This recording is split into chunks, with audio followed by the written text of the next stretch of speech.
आज हम बिहार पर बात करेंगे, इसलिए कि बिहार में चुनाव होने जा रहे हैं इसी नवंबर में। और कोविड-19 जैसी महामारी के दौर में भारत में किसी भी राज्य में होने वाला ये पहला विधानसभा चुनाव होगा।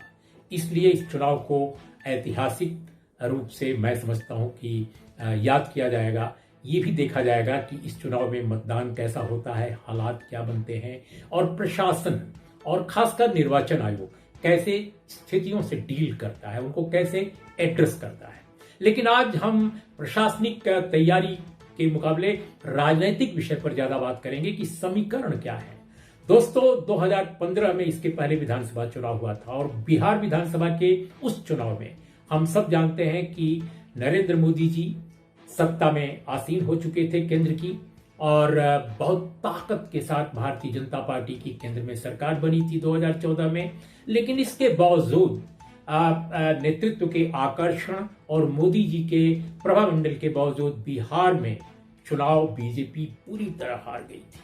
और हारने की जो सबसे बड़ी वजह सामने आई वो ये थी कि राष्ट्रीय जनता दल और जेडीयू उस बार साथ मिलकर चुनाव लड़े थे। और उस चुनाव में 2015 के जो रिजल्ट आया था वो इस प्रकार का था कि आप जानते हैं कि बिहार विधानसभा की कुल सीटें 243 हैं और 243 सीटों में 81 सीट आरजेडी को मिली थी। बीजेपी केवल 53 सीट तक सिमट गई, 53 सीट। और कांग्रेस को 27 सीट मिली जो आरजेडी के अलायंस में थी। जेडीयू को 70 सीटें मिली थी। इस तरह थंपिंग मेजॉरिटी के साथ जो आरजेडी महागठबंधन जिसको कहा जाता है, जेडीयू आरजेडी गठबंधन, वो विजयी हुआ और सरकार बन गई। लेकिन बीच में ही जनादेश को पलट दिया गया, या यूं कहा जाए कि जेडीयू आरजेडी को जो जनादेश मिला था उसमें जेडीयू के नेता नीतीश कुमार ने फिर बीजेपी के साथ हाथ मिला लिया और सरकार एक तरह से उसका अपहरण हो गया। तो इस बार जो चुनाव हो रहा है वो चुनाव काफी दिलचस्प बन गया है, क्योंकि नीतीश कुमार इस बार आरजेडी के साथ नहीं बल्कि बीजेपी के साथ खड़े हैं। अब देखना यह है कि आरजेडी ने जेडीयू के साथ जो अलायंस करके चुनाव पिछली बार लड़ा था 2015 में और उसको काफी बड़ी सफलता मिली थी, क्या जेडीयू के बगैर वो एक छोटे से अलायंस को लेकर क्या उतनी बड़ी सफलता पा लेगी? एक बड़ा सवाल है। दूसरा सवाल यह भी है कि 2019 का जब चुनाव हुआ तो आरजेडी गोल हो गई। जेडीयू और बीजेपी ने मिलकर जब केंद्र का चुनाव लड़ा, लोकसभा का 2019 का चुनाव लड़ा, तो 2019 के चुनाव में 40 सीटें लोकसभा की हैं, उनमें 39 सीटों पर एनडीए जीता था। एक सीट सिर्फ कांग्रेस को मिली थी, वो भी किशनगंज की। और दिलचस्प बात यह है कि आरजेडी 0 पर रही और किसी और पार्टी का खाता भी नहीं खुला, खासकर जो आरजेडी के एलआई थे। और 17 सीटें बीजेपी को मिली थी, जेडीयू को 16 सीटें मिली थी। एलजेपी जैसी पार्टी, रामविलास पासवान की, जो अपेक्षाकृत बहुत छोटी पार्टी बिहार की है, विधानसभा के चुनाव में उसको महज 2 सीटें मिली थी, वो 6 सीट पाई लोकसभा की। तो ये एक अजीब नजारा है।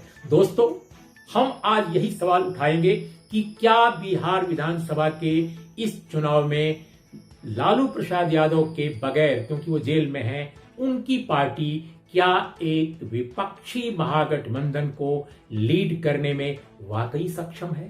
क्या लालू प्रसाद यादव की आरजेडी पार्टी, जो मूलतः परिवार केंद्रित पार्टी है, क्या अगर वो इस गठबंधन की धुरी है तो क्या इसकी कमजोरी भी है? दोस्तों, अगर आज की तारीख में हम देखते हैं तो बिहार में जबरदस्त एंटी इनकम्बेंसी है।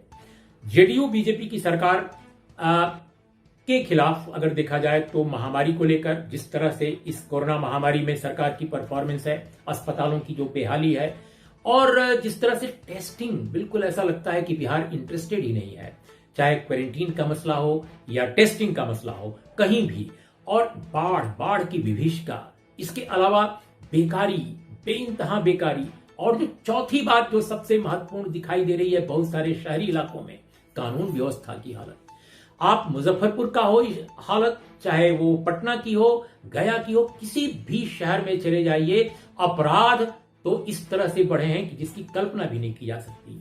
एक जमाना था जब विपक्ष सरकार में हुआ करता था, मौजूदा विपक्ष, तो उन दिनों जब भी कुछ बिहार में होता था तो जंगल राज की संज्ञा दी जाती थी। लेकिन अब पटना में दिन दहाड़े डकैतियां होती हैं, गैंगरेप होता है। अभी हाल में गैंगरेप पटना में हुआ। अभी मुजफ्फरपुर में कल की बात है, कल वहां सदर थाने के एक इलाके में, गांव में हुआ ये कि एक घर में डकैती पड़ी और भारी डकैती के बाद जो डकैत थे उन्होंने उस घर की 17 वर्षीय एक लड़की को वो जबरन उठाकर लेकर चले गए। क्या स्थिति है ये? एक लोकतंत्र में क्या ये संभव है जहां एक शासन होना चाहिए, कानून का राज होना चाहिए? लेकिन खैर, मीडिया में कोई जंगल राज नहीं कहता, सब मंगल राज चल रहा है। लेकिन इसके बावजूद जो आम लोग हैं, मीडिया कुछ भी कहे, अखबार कुछ भी बताएं, टेलीविजन चैनल सुशांत सिंह और रिया चक्रवर्ती की कहानियां जितनी कहानियों में बहलाएं लोगों को, लेकिन सच जो है वो लोगों के सामने है और लोग बेहद दुखी हैं। लोग चाहते हैं कि वाकई एक बेहतर शासन आए। कहीं न कहीं लोगों में एक ऊब है, लेकिन क्या मौजूदा विपक्ष इसका फायदा उठा सकता है? एक बड़ा प्रश्न है।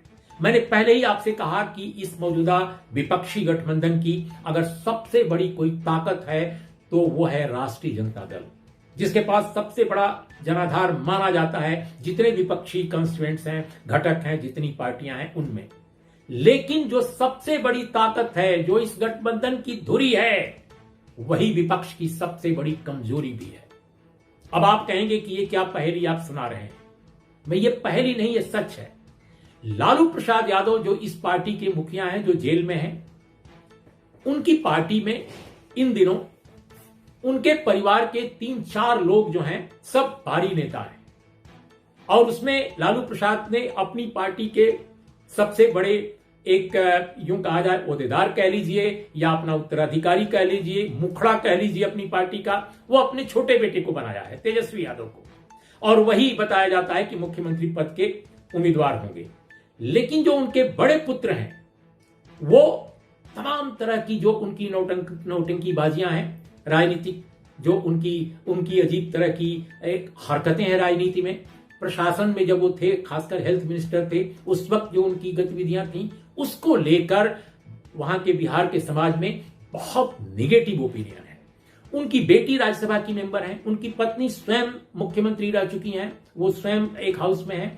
तो कुल मिलाकर ये एक ऐसा परिवार है जिसमें जितने लोग हैं सब कोई ना कोई राजनीतिक पद पर हैं। अब ऐसी स्थिति में मैं समझता हूं कि एक अजीब हालात है, एक अराजकता की स्थिति है। लोगों के दिमागों में यह शक है और यह सवाल जब मौजूदा सत्ताधारी दल के नेता उठाते हैं कि अगर विपक्ष सरकार बनाता है तो असल चाबी किसके पास होगी सरकार चलाने की। लगातार लोगों के बीच यह अटैक होता है कि विपक्ष के पास कोई सक्षम समर्थ व्यक्ति नहीं है और लोगों को वाकई लगता है कि नीतीश कुमार चाहे जितने विफल साबित हो रहे हों कोरोना दौर में, महामारी के इस दौर में और नौकरियों के मामले में, कानून व्यवस्था के मामले में, लेकिन वो सौम्य है, वो समझदार हैं, वो मैच्योर हैं, वो फालतू बातें नहीं करते हैं, नौटंकी बाजियां नहीं करते हैं। तो ये चीज जो है वो चाहते हैं लोग कि विपक्ष में कोई अगर विकल्प के रूप में इमर्ज करता है तो वो नीतीश कुमार से बेहतर चेहरा होना चाहिए, ज्यादा मैच्योर होना चाहिए, ज्यादा समझदार होना चाहिए। लेकिन आज दुखद स्थिति है कि ऐसी स्थिति नहीं है, ऐसा कोई विकल्प नहीं है विपक्ष के पास, ये एक असलियत है। ऐसे में बड़ा संकट विपक्षी महागठबंधन का यही है कि क्या वो जो धुरी है विपक्षी गठबंधन की, उसकी ताकत को बरकरार रखते हुए, यानी उसके जनाधार को बरकरार रखें, लेकिन जो उसकी कमजोरियां हैं, यानी लालू परिवार की जो अपने अंदरूनी कमजोरियां हैं, क्या उसको मिनिमाइज कर सकता है ये गठबंधन? क्या कोई नियंत्रण हो सकता है?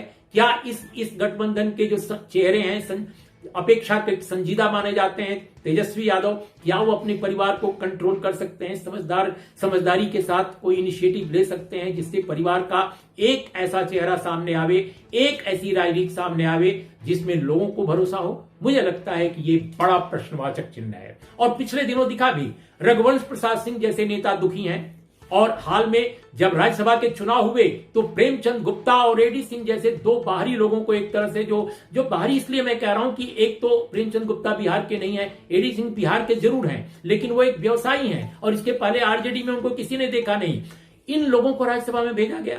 रघुवंश प्रसाद सिंह जैसे, उपेंद्र कुशवाहा जैसे लोगों को भेजा जा सकता था, इससे गठबंधन को ताकत मिलती, सामाजिक रूप से भी गठबंधन को ताकत मिलती, लेकिन वो काम आरजेडी ने नहीं किया। तो कुल मिलाकर बीजेपी और जेडीयू, जिसकी बहुत बुरी स्थिति इस समय बिहार में है, हो सकता है कि वो अपने बेहतर सामाजिक इंजीनियरिंग, सोशल इंजीनियरिंग के बल पर, एग्रेसिव कैंपेनिंग के बल पर और लालू परिवार की अंदरूनी कमजोरियों का एक हवा खड़ा करके, चाहे वो सच हो या अर्ध सत्य हो, जो जितना भी हो, उसका एक हवा खड़ा करके हो सकता है कि इस चुनाव में अपनी जो एक तरह से हारी हुई बाजी है उसको जीत में तब्दील करने की पूरी कोशिश करे। तो ये चुनाव खुला हुआ है, कोई ये नहीं कह सकता कि कौन जीतेगा कौन हारेगा। स्थितियों पर निर्भर करता है, दलीय समीकरणों पर निर्भर करता है, और चुनाव प्रचार कैसे आगे बढ़ता है इस पर निर्भर करता है। इन्हीं शब्दों के साथ आपका बहुत बहुत धन्यवाद। नमस्कार, आदाब, सत श्री अकाल।